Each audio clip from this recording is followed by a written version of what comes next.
L'invité de MC Première. Depuis la création du parti en août 2008, après une scission avec l'Avenir Ensemble, c'est la première fois que des candidats Calédonie Ensemble s'engagent dans la course aux législatives. Sonia Lagarde et Hélène Yekawé dans la première et Philippe Gomès et Gérard Poadja dans la seconde. Philippe Gomès est avec nous ce matin, bonjour. Bonjour. Alors, Philippe Gomès, leader de Calédonie Ensemble, vous avez été président de la province sud et du gouvernement, maire de la Foi pendant 20 ans, administrateur de l'OCEF et de l'ERPA aux affaires rurales donc pendant 10 ans.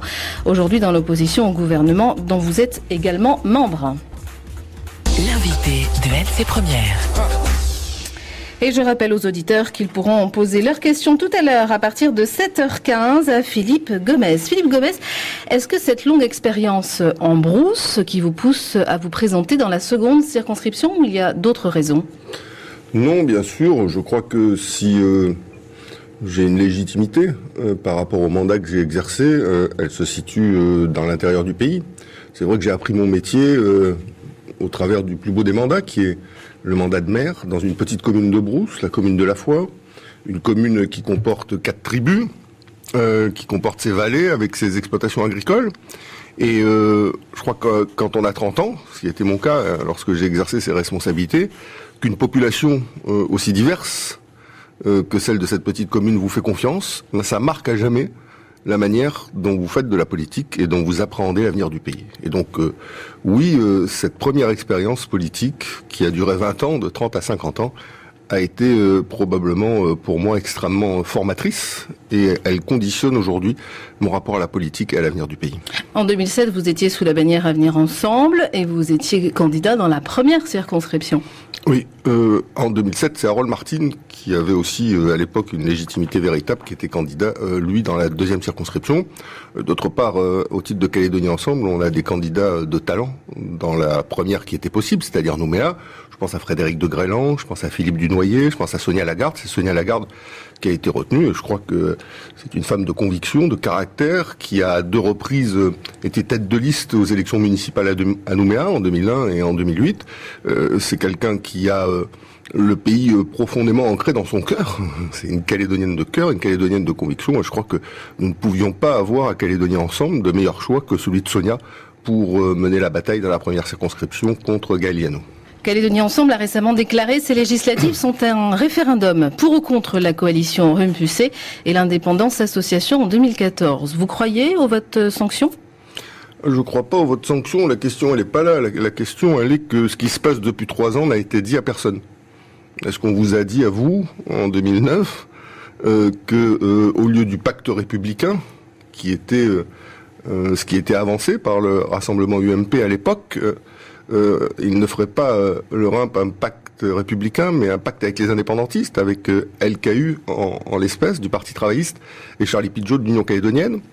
Est-ce qu'on vous avait dit que, au lieu de purger l'indépendance, comme ils s'y engageaient à l'époque, afin qu'après on n'en parle plus, je reprends leur expression, ils allaient hisser le drapeau du FLNKS aux côtés du drapeau tricolore. En clair, est-ce qu'on vous a dit tout ce qui s'est passé depuis ces 3 dernières années et qui est exactement le contraire des engagements qui avaient été pris par le rassemblement UMP et l'Avenir Ensemble? Donc, il est normal, au point où on en est rendu aujourd'hui, que le peuple puisse enfin prendre la parole pour dire s'il est d'accord ou pas avec ce qui s'est passé. C'est une échéance démocratique importante. Nous avons essayé, nous, Calédonie Ensemble, à un moment donné, ces dernières années, d'obtenir une dissolution du Congrès, notamment au moment où le gouvernement a été renversé, pour que les Calédoniens puissent s'exprimer. Ça n'a pas été possible, c'est désormais possible, donc ils vont dire s'ils sont d'accord avec la politique de la coalition, à partir de ce moment-là, qu'ils votent Yano dans la première circonscription, qu'ils votent Gay dans la deuxième. Par contre, s'ils sont en désaccord avec le drapeau, avec l'élection de Ouamitan à la présidence du Congrès, avec cette coalition avec les indépendantistes, à partir de ce moment-là, Sonia Lagarde dans la première circonscription, au titre de Calédonie Ensemble, et moi-même dans la seconde, offrons une alternative politique à ce qui est en train de se passer. Alors, dans les grandes lignes, quel est votre programme ? Quelles sont vos priorités pour la Calédonie et les Calédoniens si vous êtes élus à l'Assemblée nationale ? Oui, faut pas se tromper d'élection. C'est pas une élection provinciale ou une élection communale, c'est une élection nationale. Donc, par rapport à cet enjeu national, nous, d'abord, notre priorité, c'est de réussir la sortie de l'accord de Nouméa. Et pour ça, nous posons 4 principes. Premier principe, le calendrier de cette sortie doit être maîtrisé et non subi. En clair, nous avons jusqu'en 2018 pour trouver une solution ensemble, indépendantiste et non indépendantiste, pour sortir de manière consensuelle de l'accord de Nouméa. Nous n'avons pas jusqu'en 2014, comme Louis Cottrailleux-Regueil, Pierre Frogier, Gaël Liano et Éric Gay le proposent, pour trouver une solution de sortie, le couteau sous la gorge, nous obligeant à une indépendance association dont la majorité des Calédoniens ne veulent pas. Donc ça, c'est la première chose, un calendrier maîtrisé pour cette sortie. La deuxième chose, c'est que ce sont les élus issus des élections provinciales de 2014 qui pourront négocier. Pourquoi ? Parce qu'ils auront la légitimité nécessaire pour le faire. Aujourd'hui, il est hors de question de négocier quoi que ce soit de la part de mouvements politiques dont on ne connaît pas la représentativité réelle. La troisième chose, si vous le permettez, pour cette sortie de l'accord de Nouméa, parce que c'est bien sûr essentiel, c'est qu'il faut un projet clair. Le projet de Calédonie Ensemble, il n'est pas filandreux, il n'est pas dans la brume, dans le brouillard. Le projet de Calédonie Ensemble, c'est oui aux frontières extrêmes de l'autonomie comme perspective pour notre pays, non à une indépendance même associée. Pourquoi ? Parce que l'indépendance, il n'y a qu'une marche avant, il n'y a pas de marche arrière. Par contre, l'association, on peut être associé un temps et désassocié ensuite. Donc ce serait quelque chose d'extrêmement dangereux pour notre avenir et pour nos enfants. Donc voilà la manière dont nous, Sonia Lagarde et moi-même, si les Calédoniens nous font confiance, nous envisageons de négocier la sortie de l'accord de Nouméa. Et puis la différence avec les autres, c'est que les engagements que nous prenons, nous les respectons. Nous n'allons pas faire demain le contraire de ce qu'on dit aujourd'hui. Alors on ne se trompe pas d'élection, bien sûr, mais dans votre programme, il y a quand même des grands thèmes qui touchent directement les Calédoniens. Ça, c'est un grand thème qui touche directement les Calédoniens, si vous me permettez. Bien sûr, mais... Ça conditionne la vie des 250 000 habitants de ce pays, ça n'est pas rien. Donc ce que je veux dire, c'est central, c'est ce qui est décisif. Si on parle d'un référendum pour ou contre la coalition, c'est pourquoi ? C'est parce qu'on s'achemine aujourd'hui vers une indépendance association du pays qui est en train de se faire dans le dos du peuple, comme le drapeau a été fait dans le dos du peuple. Donc c'est ça l'essentiel dans cette élection. Ça, c'est Calédonie Ensemble qui le dit, parce que quand on les interroge... Parce que vous avez été consulté sur le drapeau, ou quand on les interroge, du côté du Non, mais est-ce que vous avez été consulté sur le drapeau ? C'est moi qui pose les questions ce matin, c'est pas vous. Je croyais que c'était un débat. Non, c'est pas un débat, c'est un face-à-face, voilà. Non, mais il y a d'autres thèmes, les thèmes de la vie chère, tout ça, vous les avez quand même... Ils disent qu'ils ont... Non, mais je vais répondre à votre question, vous m'en avez posé une si vous le permettez, donc répondons-y directement. Ils disent non, c'est pas vrai, c'est pas l'indépendance association, c'est ça que vous vouliez me dire. Non, enfin quand on les questionne, ils disent qu'il n'y a pas de document en préparation, il y a quelques discussions, il n'y a rien de... Est-ce que vous avez lu l'interview que Pierre Frogier vient de donner dans Valeurs Actuelles ? Oui. Bon, qu'est-ce qu'il dit dans cette interview ? Je vais vous le dire. Il dit, il faut, le cas échéant, prévoir une solution durable pour le pays qui doit aller jusqu'à ce que la Nouvelle-Calédonie ait une personnalité internationale. Ça veut dire quoi, personnalité internationale ? Ça veut dire avoir la capacité de siéger à l'ONU. Et comment on fait pour avoir une personnalité internationale et siéger à l'ONU si on n'est pas un État ? Donc bien évidemment, le sujet sur lequel il travaille, la perspective dans laquelle il se situe, est une perspective d'indépendance association du pays. Frogier l'a dit récemment, Gay, le 13 octobre 2011, c'est sourcé, vérifié, sur Radio Océane, il a dit, je cite, « On doit aller vers quelque chose qui puisse s'appeler indépendance ». Donc, la perspective dans laquelle on est aujourd'hui dans le cadre de cette coalition menée par Pierre Frogier, Gaël Liano et Éric Gay, quel que soit ce qu'ils disent par ailleurs, c'est une perspective qui est celle de l'indépendance association. Et tout ça est logique. Une fois qu'on a hissé le drapeau du FLNKS, une fois qu'on a fait une coalition avec les indépendantistes, une fois qu'on a élu Ouamita à la présidence du Congrès, bien évidemment, la sortie, c'est celle de l'indépendance association, il n'y aura pas d'autre. Mais ce qu'ils font à l'occasion de cette élection, et qui a l'air de marcher quand je vous entends, c'est la stratégie de l'enfumage, c'est-à-dire on dit le contraire de ce qu'on va faire après l'élection. Ça s'est passé en 2009, j'espère que ça se passera pas en 2012. 258. L'invité de LC Première répond aux auditeurs. En attendant les questions des auditeurs, Calédonie Ensemble se revendique. Philippe Gomez, parti calédonien, vous n'avez pas donné de consigne de vote pour la présidentielle. Les législatives, c'est un scrutin national. Vous vous présentez, est-ce qu'il n'y a pas là une contradiction dans la démarche ? C'est-à-dire, vous considérez que dès lors que je laisse la liberté de vote aux Calédoniennes et aux Calédoniens qui sont proches de nous, que j'aurais dû pas me présenter aux législatives ? Non, mais comme c'est un scrutin national, là, qu'il s'agit des deux et que vous êtes... vous savez, les consignes de vote, ça a un côté un peu maître d'école qui donne les consignes aux élèves. Nous, on considère à Calédonie Ensemble que les Calédoniens ont une maturité qui leur permet de choisir eux-mêmes la personne qu'ils considèrent comme la plus apte à diriger la France. Et ensuite, nous, à Calédonie Ensemble, nous avons dit que nous sommes un parti calédonien Qu'est-ce que nous entendons par là? C'est que nous voulons défendre une seule chose, c'est l'intérêt général du pays, l'intérêt général des Calédoniens. Et donc nous ne souhaitons pas ni être à la remorque d'un dirigeant national quel qu'il soit, ni appartenir à une formation nationale, parce qu'à partir de ce moment-là, on aura un fil à la patte qui fera en sorte que parfois, au lieu de défendre l'intérêt général du pays, on défendra l'intérêt général, l'intérêt de la formation à laquelle on appartient ou l'intérêt du futur président de la République. Donc je vais donner des exemples concrets. Les députés sortants de l'UMP, Gaël et Pierre Frogier, ont voté à l'Assemblée nationale tout ce qu'il ne fallait pas pour la Nouvelle-Calédonie. Ils ont voté pour la suppression du commissariat de police de Tindu ou de la gendarmerie de Moindou. Ils ont voté pour la diminution par 4 des crédits de la continuité territoriale qui permettait aux Calédoniens de voyager à moindre coût pour la métropole. Ils ont soutenu le drapeau du FLNKS au lieu et place du drapeau commun prévu par l'accord de Nouméa, etc. Donc appartenir parfois à une majorité ou à un grand parti national, c'est avoir un fil à la patte et entraver ce qui doit avant tout guider les représentants du pays au Parlement, c'est-à-dire l'intérêt général des Calédoniens, tout l'intérêt général des Calédoniens et rien que l'intérêt général des Calédoniens. Alors, l'affaire du drapeau, on n'en avait pas encore parlé. Est-ce que c'est un des socles de votre campagne? Oui, parce que c'est une question, je dirais même quasiment philosophique. À Calédonie Ensemble, on est favorable à l'émergence d'un peuple calédonien.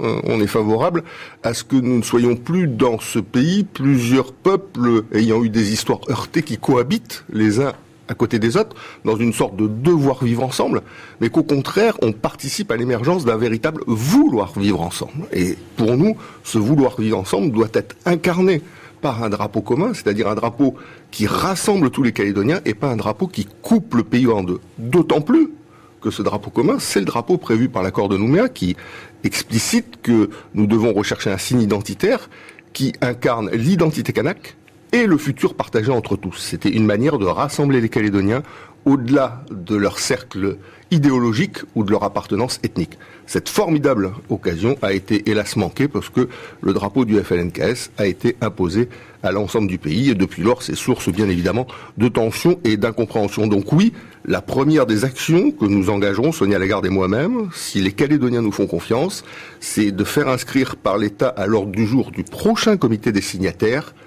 la recherche d'un drapeau commun, de façon à ce que nous créions les outils qui nous permettent, dans les mois ou les années à venir, d'accéder à un drapeau qui soit reconnu par tous. Je rappelle aux auditeurs qu'ils peuvent poser directement leurs questions à Philippe Gomez en appelant le 258.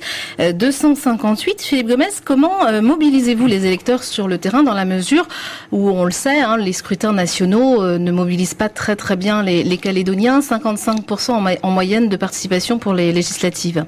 Vous avez tout à fait raison de le souligner, c'est un vrai handicap. Parce que lorsqu'un Calédonien sur deux, simplement, se sent concerné par l'élection présidentielle, lorsqu'un Calédonien sur deux seulement va voter pour les élections législatives, ça ne permet pas l'expression de la diversité du pays.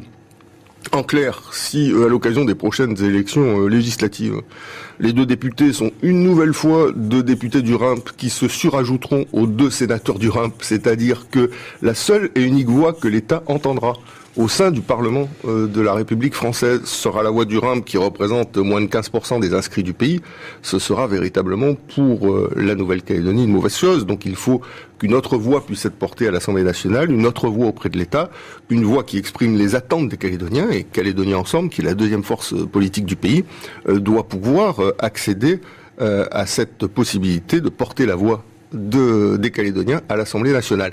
Et ça passe par une forte mobilisation. Bien évidemment, plus la mobilisation sera importante à l'occasion de ces élections législatives, plus les Calédoniens auront intégré l'enjeu de cette élection, c'est-à-dire pas simplement élire une personne à l'Assemblée nationale qui lèvera le crayon lorsqu'on en lui demandera, mais au contraire, quelqu'un qui sera susceptible de défendre véritablement les intérêts du pays et d'organiser l'avenir du pays vers autre chose que l'indépendance association à laquelle la coalition au pouvoir nous destine.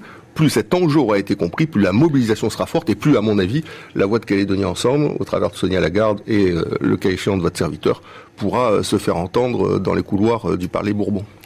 Bien, au mois de mars, je vous rappelle, vous pouvez appeler au 258.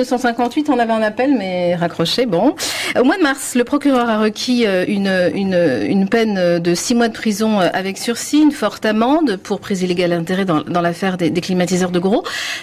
La décision doit tomber un mois avant les législatives. Est-ce que ça vous pénalise pas dans votre campagne? En même temps que vous posez la question, vous y répondez. J'ai été mis en Non, je ne réponds pas. Je pose la question. Est-ce que ça vous pénalise ou pas? Mais si, oui, bien sûr, parce que si vous me la posez, c'est que vous pensez que ça me pénalise et vous avez raison de le penser. Bien évidemment, j'ai été mis en examen. J'ai pas été mis en examen. J'ai été mis en garde à vue dans cette affaire un mois avant les élections législatives de 2007. Ils ont diligenté une enquête Tracfin qui a été classée 6 mois avant les provinciales de 2009. Et enfin, le jugement sur cette affaire, rendu un mois avant les législatives de 2012, avouait que ça fait 3 coïncidences pour le moins surprenantes.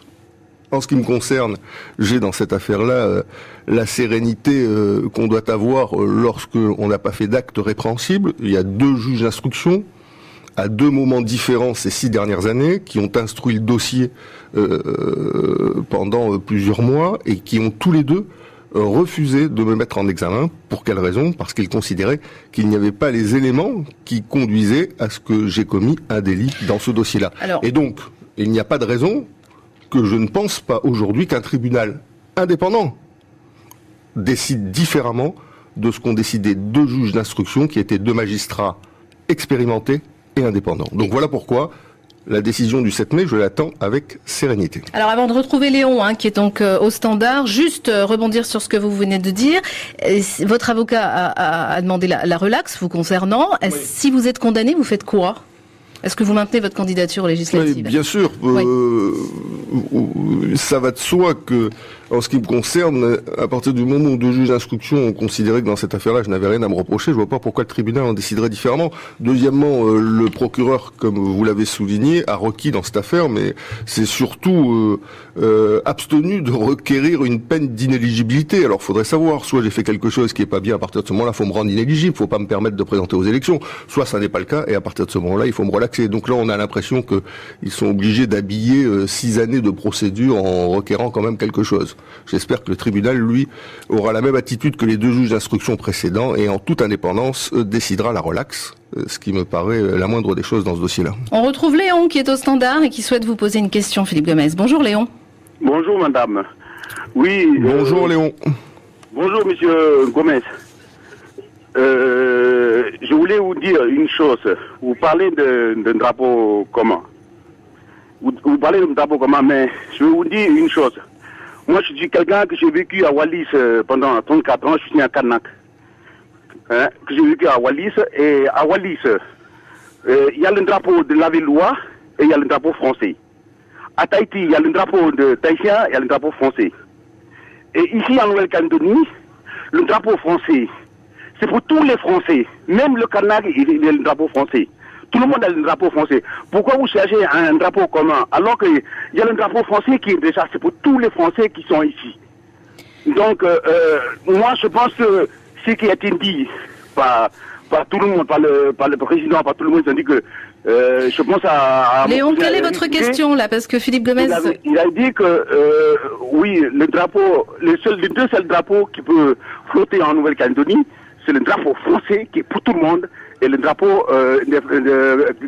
d'identité Kanak, c'est-à-dire le drapeau de la FLK. Merci Léon pour votre question. Philippe Gomez va vous répondre tout de suite, bien qu'il se soit déjà exprimé sur le sujet. Oui, simplement pour dire que Léon, je vois pas la différence entre la position qui vient d'être exprimée par Léon et celle que j'ai exprimée. Oui, il y a le drapeau français qui flotte sur l'ensemble du territoire national, donc y compris en Nouvelle-Calédonie. Et oui, à côté du drapeau français doit flotter un drapeau commun. C'est pas parce que c'est la volonté de Calédonie ensemble, c'est parce que c'est l'accord de Nouméa qui le prévoit et que cet accord a été soumis au vote démocratique du peuple et que le peuple à 72% a décidé de l'approuver. Et donc dès lors, nous devons mettre en œuvre cet accord au travers de ses dispositions et notamment du fait que le drapeau qui doit représenter le pays aux côtés du drapeau tricolore doit être un drapeau qui rassemble tous les Calédoniens et pas simplement les citoyens indépendantistes ou d'origine kanak, mais également les citoyens calédoniens de sensibilité non indépendantiste et d'autres origines ethniques.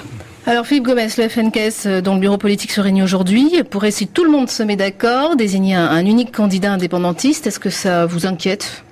Non, vous savez, l'inquiétude n'évite pas le danger. Donc, ni ça m'inquiète, ni ça ne m'inquiète pas. Je crois que le FLNKS devra à un moment donné ou à un autre résoudre ses contradictions. Ce que j'ai entendu, moi, c'est que le Palika, à plusieurs reprises, a traité la coalition composée du RAM, de l'Avenir Ensemble, de l'Union calédonienne et du Parti travailliste de coalition de briques et de brocs. Je reprends l'expression de Charles Wachetine, à plusieurs reprises condamné cette alliance contre nature. Je reprends l'expression de Paul Néautine. Donc le Palika est membre du FLNKS, l'Union calédonienne également. Les divergences sont des divergences de fond, telles que je viens de les rappeler. Donc vous ne croyez pas un candidat unique ? Non, le cas échéant, vous savez, la politique politicienne peut conduire à ce que malgré des divergences fondamentales entre eux, ils décident quand même de préserver les apparences et de désigner un candidat unique. Je n'en sais rien, mais on verra dans les prochaines semaines ce qu'il en sera exactement. De toute façon, moi j'ai eu l'occasion à plusieurs reprises de le dire, je considère qu'au deuxième tour des élections législatives, notamment dans la deuxième circonscription, mais également dans la première, il y aura un retour de coutume, c'est comme ça que nous avons appelé les choses, des indépendantistes de l'Union calédonienne et du Parti travailliste à l'égard de Gaël Liano et d'Éric Guay. En clair, si Gaël Liano et Éric Guay sont contre Sonia Lagarde pour Gaël Liano et contre moi en ce qui concerne Éric Guay, au deuxième tour de ces élections, à partir de ce moment-là, Charlie Pidgeot, Rocco Emitan et Louis Cotreuil-Regueil appelleront à voter Éric Guay et Gaël Liano en disant c'est grâce à eux qu'on a eu le drapeau, c'est grâce à eux qu'on a la présidence du Congrès, c'est grâce à eux qu'on a des secteurs importants au gouvernement, donc nous devons leur retourner la coutume et voter pour eux à l'occasion de ce deuxième tour. Donc en réalité, Calédonie Ensemble à faire face à la coalition dans son intégralité à l'occasion de sélections et pas simplement aux candidats du RAM qui ne sont que les têtes de pont de cette coalition. Alors ce sera la dernière question de cette matinale. Pierre nous appelle. Bonjour Pierre. Oui, bonjour. Je suis un militant du FLN des morts. C'est pour poser une question à monsieur Ngomel. Oui, bonjour Pierre. Oui, bonjour. Admettons que vous parvenez à descendre les drapeaux. Est-ce que vous serez capable de monter dans les communes indépendantistes telles que Tio, Canala pour les descendre? Parce que je pense qu'une fois qu'ils sont montés, en les descendant, il allait créer une guerre, hein. Donc cet auditeur, merci pour votre question. En fait, cet auditeur disait en gros que de redescendre le drapeau FLNKS, ce serait un peu compliqué pour dresser le drapeau commun. Oui, je comprends tout à fait. Moi, j'ai eu l'occasion de le dire dans un livre que j'ai écrit qui s'appelle Manifeste pour un drapeau commun. Que je comprenais l'attachement d'une grande part des indépendantistes au drapeau du FLNKS. C'est le drapeau d'une lutte, c'est le drapeau d'un mouvement politique, c'est le drapeau d'une idéologie. C'est un drapeau qui a porté la revendication indépendantiste tout au long des 25 dernières années. Donc je comprends qu'ils soient fiers de voir leur drapeau, le drapeau de leur lutte, flotter dans le ciel calédonien aux côtés du drapeau français. Donc la question n'est pas de le redescendre d'autorité, ce qui serait vraiment un acte complètement irresponsable, générateur de tensions immanquablement, mais la question est de dire aux indépendantistes ne restez pas dans les limites strictes de votre identité, essayez de construire un pays qui ne vous rassemble pas simplement, mais qui rassemble toutes les autres ethnies et celles et ceux qui, au cours des 150 dernières années, originaires d'Europe, originaires de Polynésie, originaires d'Asie, ont construit à vos côtés ce pays. Et donc le drapeau, votre drapeau, il a sa place dans notre pays en tant que drapeau d'un mouvement politique.